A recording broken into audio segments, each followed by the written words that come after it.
Hi there, I'm Espresso. It is currently freaking windy outside. Welcome to my room. A little bit of real life context, I just recently started a new job. So I'm going to have to do a little bit of rotation on how I do these videos. Also, I'm speaking without a script, so there may be a little bit of editing here and there, some weird words, etc. So I don't have as much free time as I used to have. I'm gonna have to release the remainder of the Furry Conventional Wisdom episodes every other week. You know, maybe I'll try something new for every other week. In this case, I have asked my patrons to give me some topics that I could ramble about for maybe a minute or so, maybe a couple of sentences here or there, and put that all into one video. Thank you very much to the 3 members of the Fox Espresso Coffee Club. You guys know who you are, right here. Special thanks to Lufus for being a Doppio member. Remember, for just as low as $3 a month, you can go ahead and join this amazing club. Has a bunch of cool stuff. Get episodes early, join an exclusive Telegram group, and participate in videos like this. So, without further ado, let's begin. Lufus Raccoon asks me to detail my favorite pillows and bedding at hotels. Oh god. Honestly, I really don't know. I just care about the bed being soft. Like, as long as it's soft, as long as I can sink into the bed, I'm fine. Brand recognition wise, I guess maybe Western Heavenly.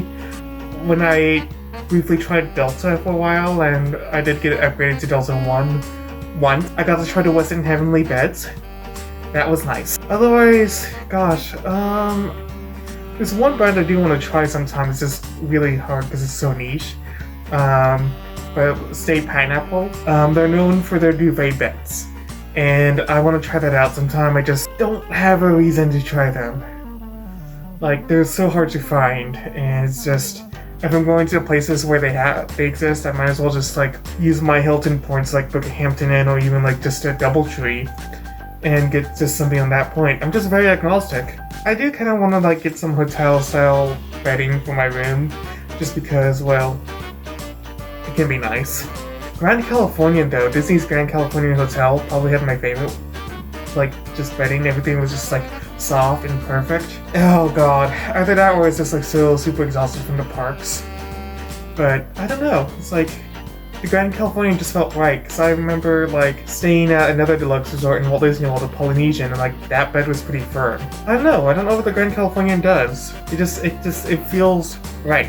Velly Wolf suggests I talk about how to negotiate having roommates at a hotel if you only have one bed and a couch pull-out. So this was a common issue I had to deal with when traveling in Europe several years ago. So back in 2018, I went to Confuzzled with a couple of my local furries at the time, and the one thing I had to get used to was the fact that in Europe, it was pretty common to just have one bed and one pull-out couch.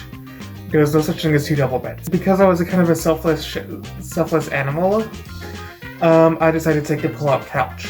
It wasn't the most comfortable sleep. I mean, the person that people are staying with, one of which was kind of like a little more older in the years, so I just felt like it was better to just sacrifice some sleep to them. But honestly, it's just based on your own personal comfort. Usually, I guess, if you're the host of the room, you should by all means have that bed.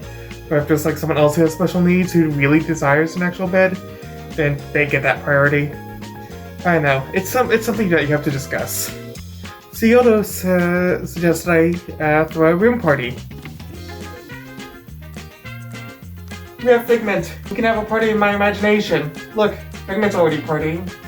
Lufus also suggests that I talk about what coffee places in the Seattle area I like. I'm gonna just put up here the one that I really like. It's in downtown Seattle. Kind of a nice spot. It's like not too far from the monorail. I think I mentioned this before, like in the Fox's Spawns video, but I'm kind of really, I have no preference. Coffee is coffee is coffee is coffee is coffee. As long as it's not Starbucks, I'm okay. Like, as soon as I moved up to Seattle, my Starbucks consumption has plummeted. Why drink Starbucks when you have so much better places basically everywhere? On the topic of coffee, Veli has asked me to talk about how to engineer the coffee machines in the hotel rooms to work with coffee you bring from home. I'm the worst person to ask about this because I am that lazy dude who actually uses the coffee machine and all the coffee pods that are included. Now, thankfully, some hotels are actually starting to move on to Keurigs, which just makes it so much easy. Just bring your own K-cups with you, or actually just bring like a French press with you, because all you need is just hot water to use a French. Finally, Suyoto wants me to talk about how do I pay for going to a con. It really depends. There's really different payment methods that you can use. I mean, you're probably gonna have to use some kind of card. For the most part, you have to pay for your flights using a card.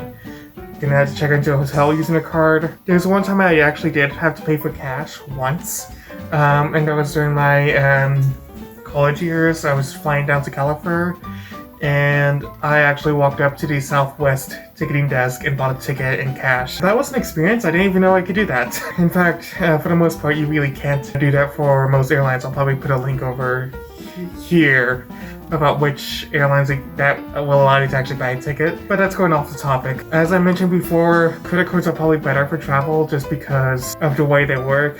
Like for credit cards, that's the bank's money that you're borrowing.